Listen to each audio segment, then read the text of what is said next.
En réponse à l'augmentation des besoins, de nombreux services ont vu le jour afin de satisfaire le client de la part des grandes entreprises, et parmi ces services figurent les cartes de crédit, également connues sous le nom de Visa. Les cartes de crédit ont commencé à apparaître en 1958 et c'est la Bank of America qui a lancé ce service. Ces cartes ciblaient principalement la classe moyenne inférieure, l'élite, les commerçants et les propriétaires de grandes entreprises.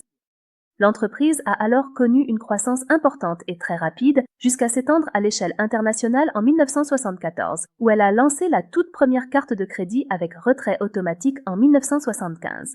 Les entreprises régionales du monde entier ont été fusionnées et unifiées pour former une seule et unique société portant le nom de Visa Inc., une entité globale et reconnue.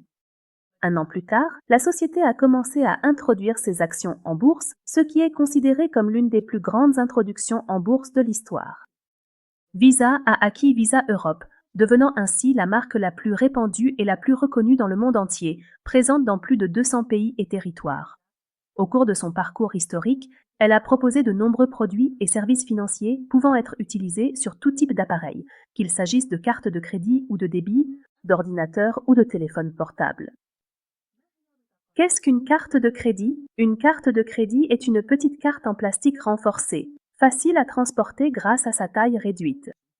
Les cartes de crédit sont couramment utilisées pour effectuer des paiements et des achats divers, avec un plafond de dépenses généralement fixé par les entreprises émettrices de ces cartes, qui fournissent les cartes de crédit. Il existe une différence entre les cartes de crédit et les cartes de débit, car le montant payé n'est pas directement prélevé du compte bancaire. Il est plutôt prélevé du crédit accordé par la société émettrice et l'argent est remboursé une fois par mois. Le client utilisateur du service peut rembourser la totalité du montant dû ou effectuer un paiement partiel, auquel cas des intérêts bancaires sont appliqués sur le solde. Les cartes de crédit ont été émises afin de faciliter et simplifier le processus de paiement pour le client. Parmi les cartes les plus connues au niveau mondial figurent les cartes Visa, Mastercard et Eurocard. Il est à noter que le nom et le numéro du titulaire du compte doivent y figurer. On peut dire que la carte de crédit est l'un des instruments financiers utilisés par les particuliers pour effectuer des transactions financières, telles que l'achat de biens et de services, ainsi que le transfert d'argent avec une commission perçue par la banque en contrepartie de l'opération de paiement ou de transfert. Les types de cartes de crédit. Premièrement, la carte de transfert de solde. Ce sont des cartes qui offrent un taux d'intérêt réduit sur les transferts de solde pendant une période déterminée. Les offres relatives à ce type de carte varient en fonction du taux d'intérêt promotionnel et de la durée de la période promotionnelle.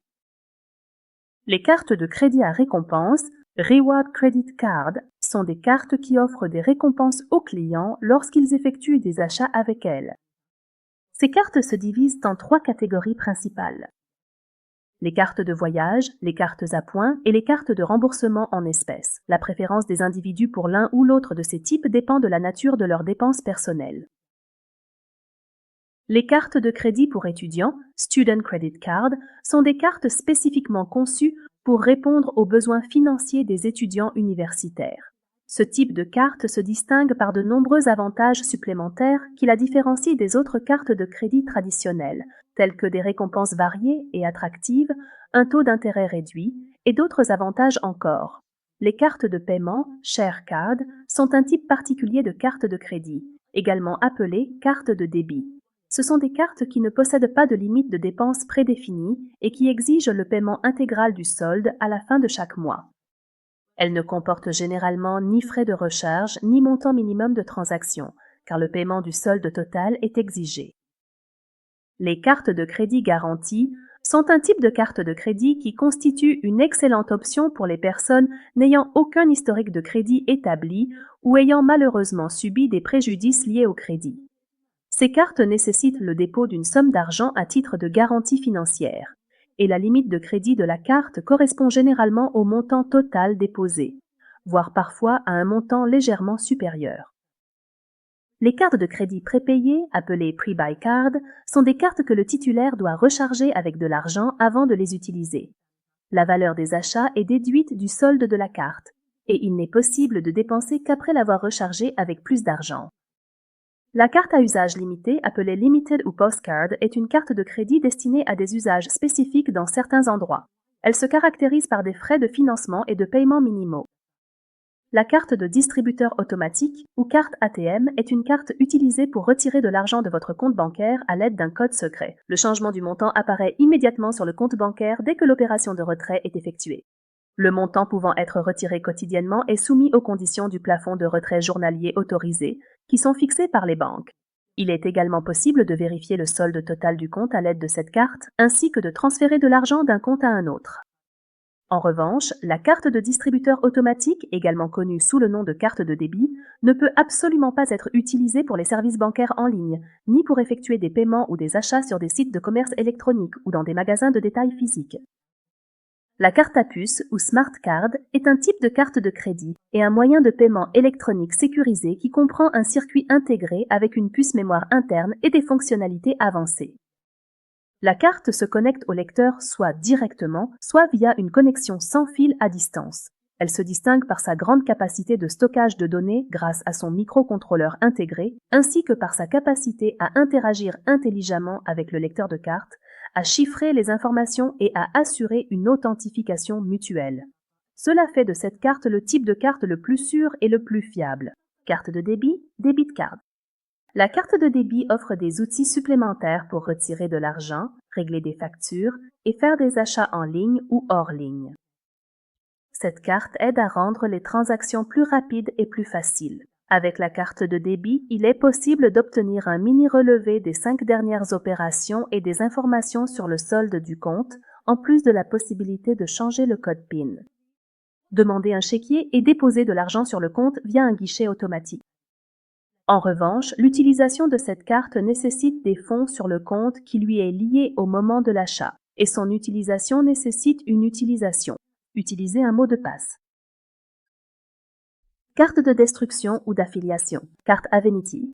Une carte de don est une carte émise par certaines banques, spécifiquement à des organisations et institutions caritatives dans le but de les soutenir. Cela se fait en faisant don à ces institutions d'un pourcentage du montant de la transaction lorsque la carte est utilisée par son titulaire. Ces institutions incluent les équipes sportives, les associations d'anciens élèves, les associations professionnelles et les universités. Le titulaire de la carte ou le commerçant n'assume aucun frais supplémentaire. C'est la banque qui prend en charge les coûts du don. Ces institutions bénéficient de ces cartes car elles constituent un bon moyen de les soutenir et d'assurer un flux régulier de fonds, même s'il s'agit de montants petits et limités.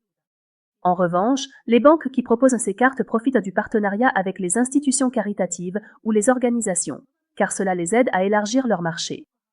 Elles créent également une bonne volonté auprès de leurs clients, en plus de vendre leurs produits et services supplémentaires aux titulaires de la carte. D'un autre côté, ce type de carte offre moins d'avantages à leurs détenteurs, comme l'imposition de frais plus élevés sur les opérations effectuées avec celle-ci. Dans cette vidéo, nous avons découvert l'histoire des cartes de crédit et leurs différents types. Dans la prochaine vidéo, nous aborderons en détail les cartes de crédit garanties et la différence entre elles et les autres cartes.